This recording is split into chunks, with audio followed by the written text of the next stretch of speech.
Assalamualaikum warahmatullahi wabarakatuh. Halo anak-anak di rumah, jumpa lagi bersama kakak Irfan Maulana SPD yang akan membimbing kalian belajar di rumah ya, melalui tayangan pembelajaran jarak jauh ya. Apakah kalian sudah siap untuk belajar? Bagus. Mari kita simak pembahasan materi berikut ini. Baik anak-anak di rumah, hari ini kita akan membahas materi kelas 4, tema 7 indahnya keragaman di negeriku, subtema 1 pembelajaran ke-1. Ya.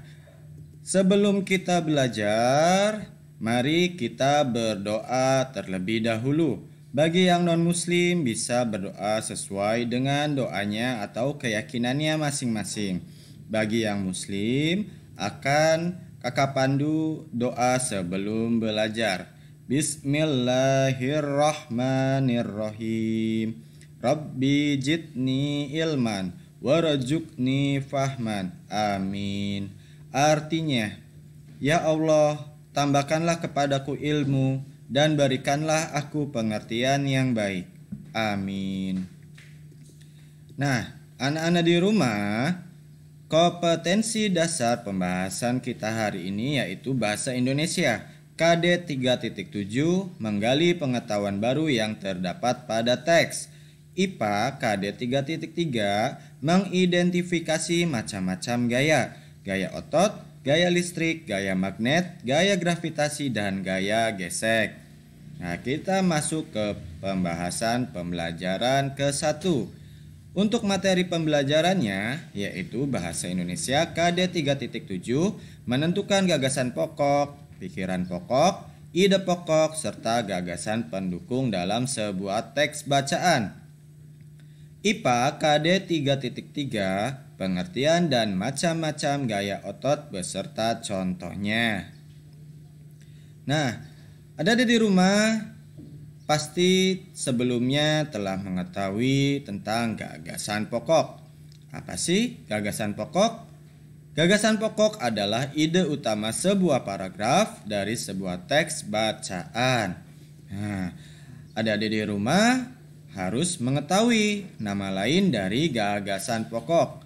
Apakah masih ada yang ingat di pembahasan sebelumnya nama lain dari gagasan pokok? Apa saja? Ya, benar sekali. Ide pokok. Berikutnya, benar sekali. Pikiran utama. Selanjutnya, wah, pintar sekali nih adik-adik kita di rumah. Ada pikiran pokok. Selanjutnya, ya, gagasan utama. Hebat nih adik-adik di rumah. Ya, masih ingat nama lain dari gagasan pokok. Ya, ada ide pokok, pikiran utama, pikiran pokok, dan gagasan utama. Bagaimana sih cara kita menentukan gagasan pokok? Yang pertama, membaca seluruh kalimat dalam paragraf. Adik-adik di rumah, jika ingin mencari atau menentukan gagasan pokok dalam suatu teks bacaan, ya, adik-adik di rumah bisa membacanya dari awal kalimat hingga akhir kalimat. Selanjutnya menandai kalimat awal, akhir, kalimat awal dan akhir. Selanjutnya menandai pikiran utama yang terdapat di awal, akhir atau di awal dan akhir paragraf ya. Nah, ciri-ciri gagasan pokok itu biasanya terdapat di awal kalimat atau akhir kalimat, atau bisa juga di awal dan akhir kalimat. Nah, sekarang kita coba menentukan gagasan pokok. Di sini kakak sudah menyiapkan teks bacaan ya. Teks bacaan ini dengan judul Gaya Otot ya. Terdapat berapa paragraf? Pintar sekali. Terdapat 2 paragraf. Kita akan membaca di paragraf pertama terlebih dahulu. Gaya otot adalah gaya yang dilakukan oleh otot-otot tubuh. Misalnya, ketika kita menendang bola, maka kita mengarahkan gaya otot kaki kita. Gaya otot manusia sangat fleksibel karena dikendalikan oleh koordinasi biologis pada manusia. Gaya otot merupakan salah satu contoh bentuk gaya sentuh. Ya, di sini ada pertanyaan. Manakah gagasan pokok yang terdapat pada paragraf pertama pada teks di atas? Ya, tadi juga kita sudah membacanya bersama ya di paragraf pertama. Nah, ada di rumah, ada yang tahu manakah gagasan pokok yang terdapat pada paragraf pertama? Ingat, biasanya gagasan pokok itu terdapat di awal kalimat. Ya, benar sekali. Ya, ini adalah gagasan pokoknya pada paragraf pertama, yaitu gaya otot adalah gaya yang dilakukan oleh otot-otot tubuh. Nah, selanjutnya kita akan membaca bersama di paragraf kedua. Gaya otot adalah gaya sentuh yang dihasilkan oleh otot manusia ataupun hewan yang melibatkan alat tubuh tertentu. Ada beberapa alat tubuh yang digunakan untuk menghasilkan gaya otot. Misalnya, tangan, siku, jari tangan, jari kaki, tumit kaki, pinggul, bahu, dan sebagainya. Nah, di sini juga ada pertanyaan, manakah gagasan pokok yang terdapat pada paragraf kedua pada teks di atas ya. Tadi masih ingat kan ciri-ciri gagasan pokok itu biasanya terdapat di awal kalimat atau juga bisa di akhir kalimat ataupun di awal dan akhir kalimat. Baik, ada yang tahu tidak gagasan pokok pada paragraf kedua? Pintar sekali ya, ini adalah gagasan pokoknya pada paragraf kedua, yaitu gaya otot adalah gaya sentuh yang dihasilkan oleh otot manusia atau hewan yang melibatkan alat tubuh tertentu.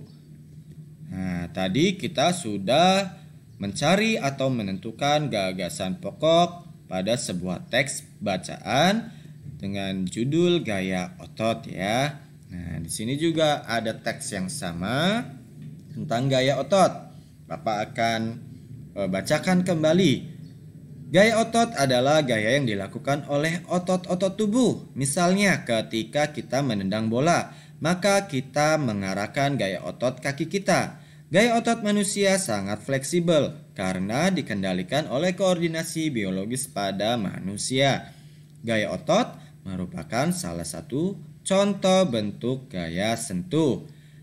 Gaya otot adalah gaya sentuh yang dihasilkan oleh otot manusia atau hewan yang melibatkan alat tubuh tertentu. Ada beberapa alat tubuh yang digunakan untuk menghasilkan gaya otot. Misalnya tangan, siku, jari tangan, jari kaki, tumit kaki, pinggul, bahu, dan sebagainya. Nah, macam-macam gaya otot ya. Gaya otot ini dibedakan menjadi 4 bagian. Yang pertama ada gaya tarik, yang kedua gaya tekan, yang ketiga gaya angkat, yang keempat gaya lempar ya. Nah, adik-adik di rumah harus mengingatnya nih, gaya tarik, gaya tekan, gaya angkat, dan gaya lempar itu termasuk bagian dari gaya otot. Selanjutnya, Bapak akan mengasihkan kalian atau menugaskan kalian untuk mengisi jawaban ya, mengisi pertanyaan. Di sini ada 5 pertanyaan untuk kalian isi atau kerjakan di buku kerja kalian masing-masing. Yang pertama, jelaskan yang kalian ketahui tentang gagasan pokok dan gagasan pendukung. Soal yang kedua, bagaimanakah cara kita untuk dapat mencari atau menentukan ide pokok dalam sebuah paragraf? Soal yang ketiga, sebutkan 2 contoh dalam kegiatan sehari-hari yang menggunakan gaya otot. Yang keempat, jelaskan perbedaan gaya tarik dengan gaya tekan dan berikan 2 contoh masing-masing pada 2 gaya tersebut dalam kehidupan sehari-hari. Soal yang terakhir, soal nomor 5, jelaskan perbedaan gaya angkat dengan gaya lempar dan berikan 2 contoh masing-masing pada 2 gaya tersebut dalam kehidupan sehari-hari. Nah, anak-anak, kesimpulan materi pembahasan kita kali ini yang pertama, cara menentukan ide pokok dalam suatu teks bacaan, kita harus membaca terlebih dahulu teks tersebut dari awal hingga akhir kalimat dan menandai pikiran pokok yang dibahas dalam teks bacaan tersebut. Kesimpulan berikutnya yaitu ide pokok biasanya terdapat di awal kalimat, akhir kalimat, atau di awal dan akhir kalimat. Kesimpulan berikutnya, gaya otot merupakan salah satu contoh bentuk gaya sentuh yang biasanya menggunakan bagian tubuh, yaitu tangan. Ada yang masih ingat lagi? Ya, siku, jari tangan, jari kaki, bahu, pinggul, dan sebagainya. Dan kesimpulan yang terakhir yaitu gaya otot biasanya menggunakan otot tangan.